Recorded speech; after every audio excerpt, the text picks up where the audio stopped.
All right, welcome. It's Thursday morning, just about 5 a.m. here outside of Calgary, and today we are talking about Cobra. And I want to explore Cobra, particularly because a lot of people get a lot of trouble in through their lower back when they do Cobra, as well as getting a whole bunch of tension in through their rib cage and their shoulders. So one of the things that I have found in teaching people who love Cobra but are having a lot of pain with it is that when they have their pelvis placed on the floor, it's not level, and so it's not the ASISs and the pubic bone are not on the same plane, and so they might be more tucked, they might be more tilted, and then they try to kind of make this work. But the fact is that there's some limitation of tissue that just needs to be sorted out. And so this particular sequence is a really, really small summary of some stuff that I do with people to help overall their function related to this position. Now, keep in mind, this is just a short segment. I'll be working with people for a period of time as their bodies start to improve. And this is like a 15-minute little piece, okay? So the first thing I want you to do, just to gain a baseline, is to bring yourself onto your belly, and your pelvis is going to rest on the floor. And I want you to notice for your own baseline where your pelvis is at. Now, my head is up because I'm talking to the camera here, but I want you to put your head on your hands, and I want you just to feel, are those ASISs and that pubic bone sitting there on the same plane without having you tuck or tilt? So notice that, okay? Now, that's your baseline. Now, let's come onto your back, and we're going to move into restorative rest. Now, you could do legs up the wall if you don't have a chair handy. You could do that, which is fine. That's an alternative. You get to play with what's going to help. The idea, what we're aiming for, is to allow you to really, really relax. Have your leg bones be like wooden telephone poles settling into your pelvis. Your pelvis being like mud. So if you feel like being legs up the wall is a better alternative for that to happen, then certainly do that. I just want to give you that opportunity to really let these legs settle and let your breathing settle. Traditionally, this position is called restorative rest or recuperative rest. And the reason being is because you got basically got 90-90. So and you got support. So it just can be a really, really lovely place to chill out. And if you're doing this sequence and you find that you really like it and you want to be here longer, then you always can be, right? You can just kind of settle into it. Outside of this particular sequence, I know lots of people who, after a long day, or what's perceived to be a long day, this is where they go. And they just let everything kind of go whoosh. Now, I would like for you to just, if you're comfortable here doing this, is just to let your hands begin to massage in and around your belly. And I like to refer to this as cat paws. And I actually got that image from a book I read years ago called Unwinding the Belly. And she I can't remember who the author is, but the book's title is Unwinding the Belly. And it's a lovely way of just connecting into noticing what your belly is where it's at. But the cat paws, if you've ever had a cat rest on you and they start purring and they'll paw at your belly. So the metaphor here is that you're not digging into your belly, you're just pawing it. Now, if you've ever had a cat on your belly, that might be making absolutely no sense, but it's just you're gently pressing in and releasing, being really, really gentle, starting to gain some awareness, helping to bring some consciousness, helping make the invisible visible, because this connection between your ribs and your pelvis is important. And a lot of people have the tendency to anticipatory grip when they do their Cobra, and they kind of they prep by pulling their navel to their spine, or they engage their abdomen, which is not a bad thing, but it can create a lot of extraneous tension. And sometimes when people have back pain, that's actually a pattern I have to help them settle out. And so I'll explain a little bit more about how I love to help people build a responsive core as opposed to an anticipatory gripped core.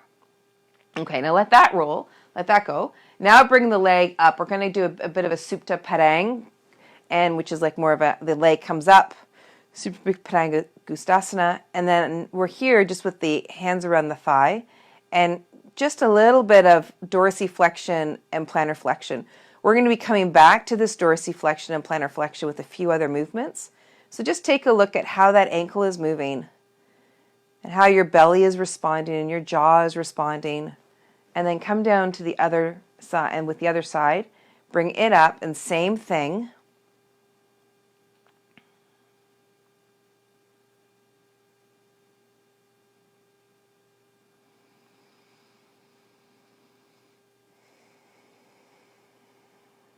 All right, lovely. Good. And then bring that down. Okay, perfect. So now from here, we're going to roll over and we're going to come up into a lunge. So with that, bring one foot forward. I'm just going to hold my mic pack here because I'm going to have to get back to the floor again. Here we go. All right, so now we're going to come into a little bit of a lunge. And then let that go. Okay, and then other side.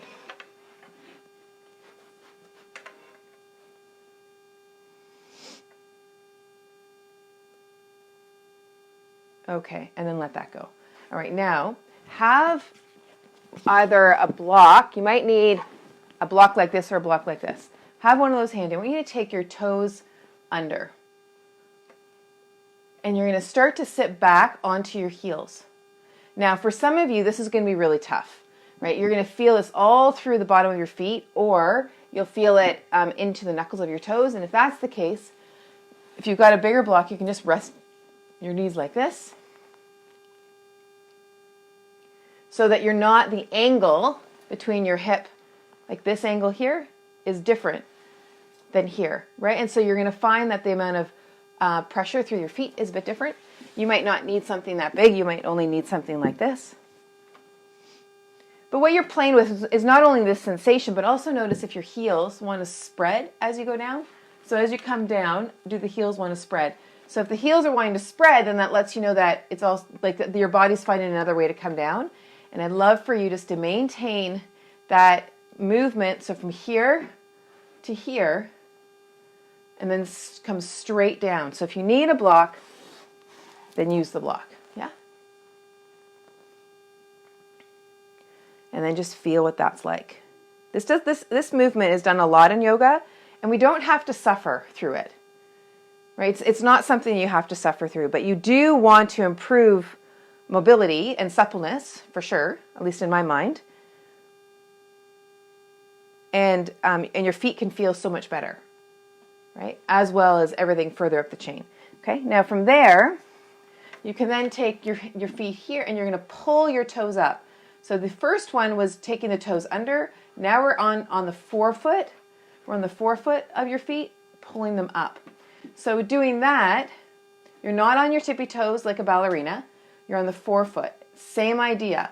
Now you're going to do the same thing, coming down onto your knees. Now this one, or onto your heels, this one might be a little harder because there might be some stiffness in between those bones of your feet, the metatarsals, and the tarsals, and so it might feel very, very stiff in those intrinsic muscles and the tissue that's there.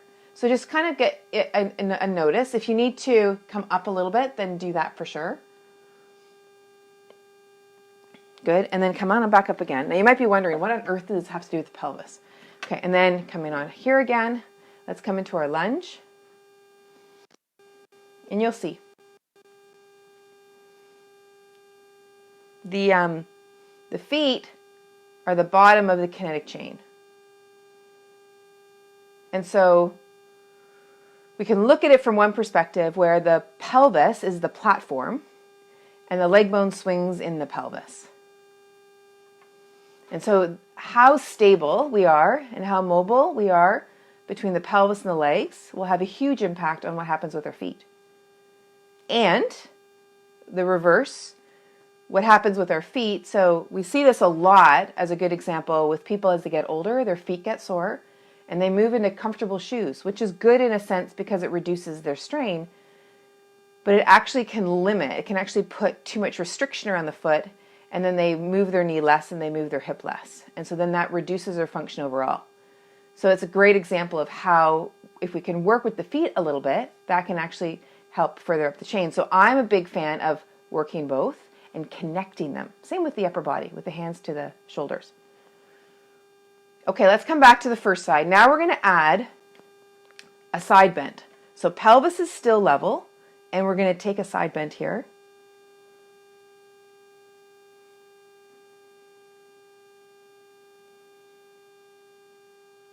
Good. And now from here, we're going to take a twist.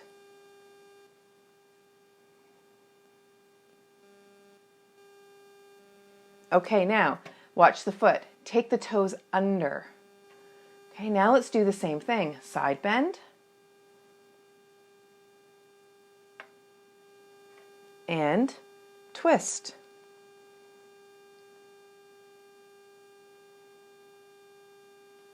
Okay, bring the foot under, like so the toes under the other way. And side bend.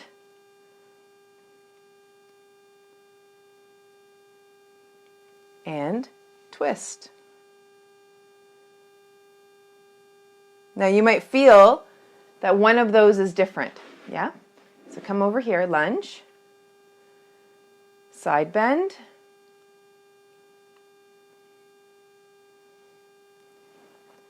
and twist. Toes come under, and side bend.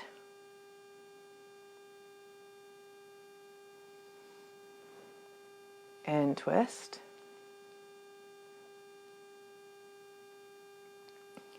Good. And then other way with the toes.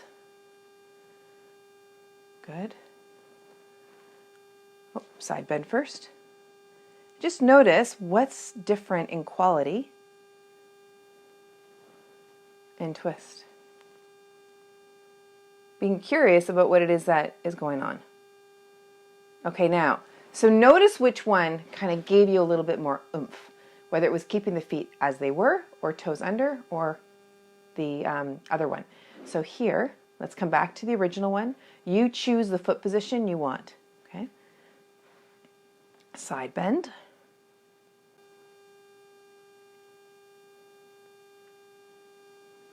And if you want to kind of move between the foot positions, because you found them both helpful, then you can do that too. Okay, and other side.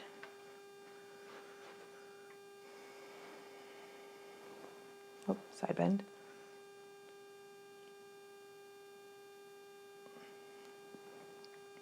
Twist.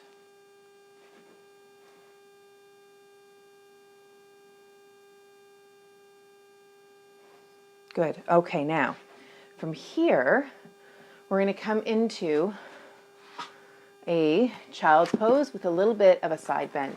So we're here in this orientation, and then we're going to move. So say this is 12 o'clock, and then we're going to move the roller to 1 o'clock, and we're going to push through there. So my hips are still on my heels, or close to that, and I'm moving to my right now, and so I'm moving with my left hand.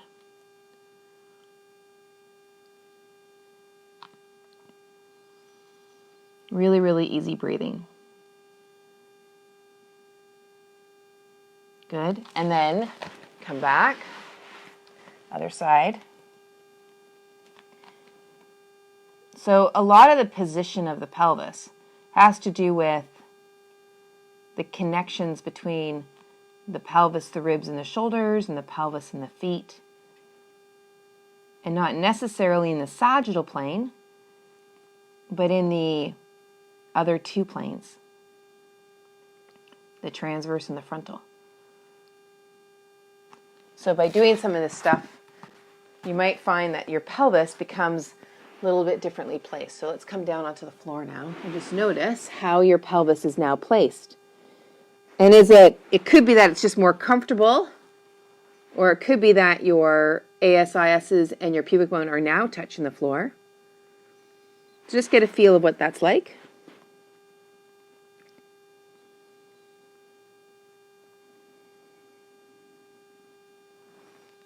Okay, so now I'm taking my feet under here, and I'm just a little bit up. I might be a little bit into a bit of a sphinx type of position, but I'm comfortable with my upper body, and I can feel, let me grab the pelvis here. I can feel that my pelvis, as much as possible, is even like this, okay? So that's what my pelvis is doing. This is what I love for people to experience, is that I'm into a little bit of a back bend, but my pubic bone, my two ASISs are equal on the floor, okay?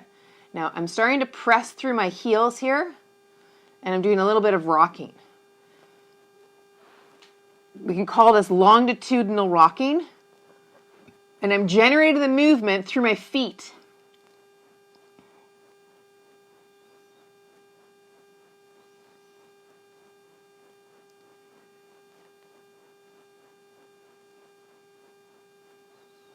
Okay, and then let that go. Okay, now come back down here. And now notice bringing your hands into your position for Cobra, however you do it. And I want you to think about peeling off through your breastbone up into your Cobra. Now, I don't know if there's still fruit roll-ups out there in the grocery store. But there certainly were when I was younger. I'm kind of dating myself, hey? But I want you to imagine peeling off dehydrated fruit off of wax paper. That's essentially what it is, right? So you're peeling it off.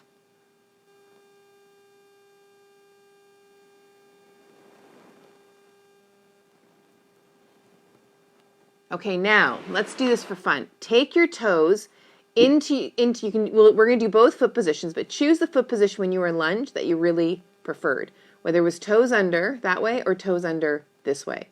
Okay, so one was pulling up towards your shins and the other one toes under and heels pressing back. So choose the one, whether it's heels pressing back or the forefoot pulling up towards the shin. Choose the one that you liked. Notice your pelvic placement. And now start to come up and peel off. Now you might not go as high. That's okay. Just notice what you feel. And then if you want to change the foot position, then do that.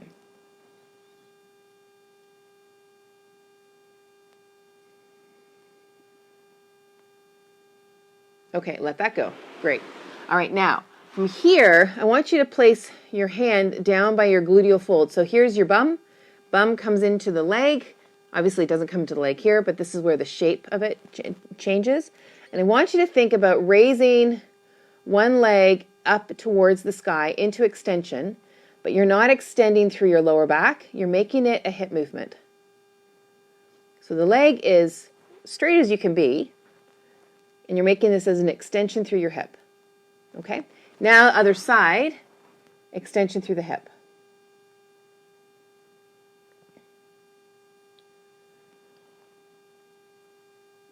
Okay, now take your toes back under. Let's do a little bit more rocking. So pull through those feet.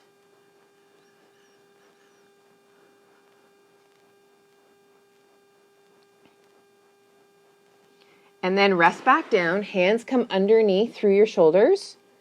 And now wherever you would like to place your hands for your Cobra, now start to begin to lift. And notice what you feel. Notice what happens with your abdomen. Notice what happens with your legs. Notice what happens with your pelvis. Good. Okay, now let's just take a break for a moment. I want you to bring yourself up into tabletop and take your hands forward. We're not coming into a child's pose, but the hips are staying up. And we're reaching those hands forward for a moment.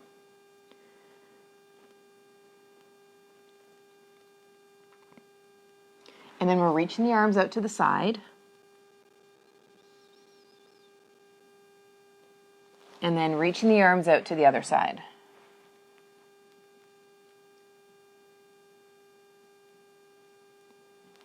We're also going to grab the roller. We're going to come from tabletop, bringing a hand onto the roller, and we're going to take a little bit of a twist.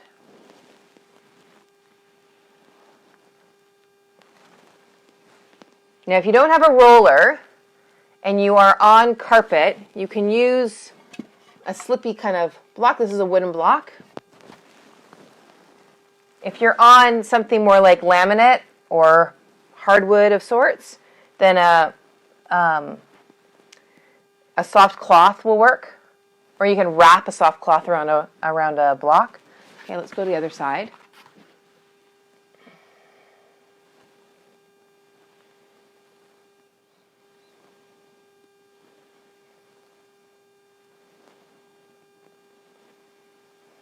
Perfect. Okay, now let that go. Okay, come back now onto your belly. We've got a veritable playroom of props and skeletal parts here. And then come into your Cobra. Let's see what happens if there's anything different in terms of what you feel with your pelvis and what you feel with your movement.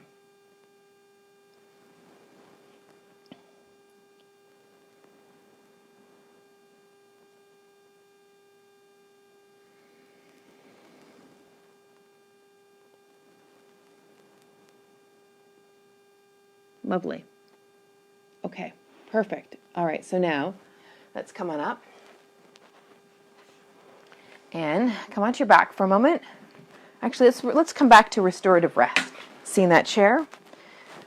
And now just rest here. And now from here, notice what it is that you feel here, leg bones into pelvis. What's going on through your back? What's going on through your ribs? If you have a need to bring your legs in, because that's like a habitual thing you do after you do back bends, what I'd love for you to consider is that maybe there's some tissue either in your back or between your legs and your pelvis or your rib cage and shoulders and pelvis that's a little bit snaggy, a little bit limited. And then in that context, you may have moved a little too far. Because when we do our back bends, there ought not to be that strain.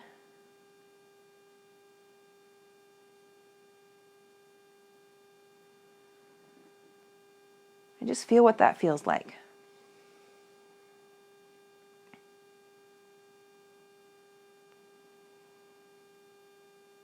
Good. And then from here, you can stay in that restorative position as long as you would like.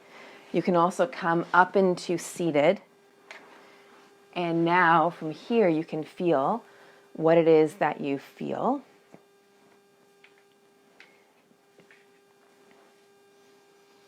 Noticing the relationship between your pelvis and your ribs, your pelvis and your legs. And then through the day, notice the relationship between your pelvis and your feet and your feet and your pelvis. And allow yourself to be curious about all of this.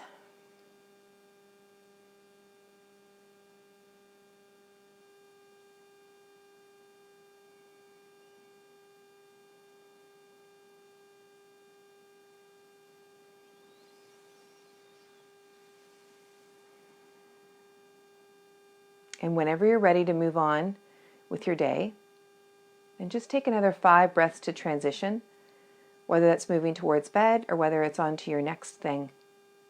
You have a really great time exploring your movement, exploring yourself, feeling those connections. Have a great exploration.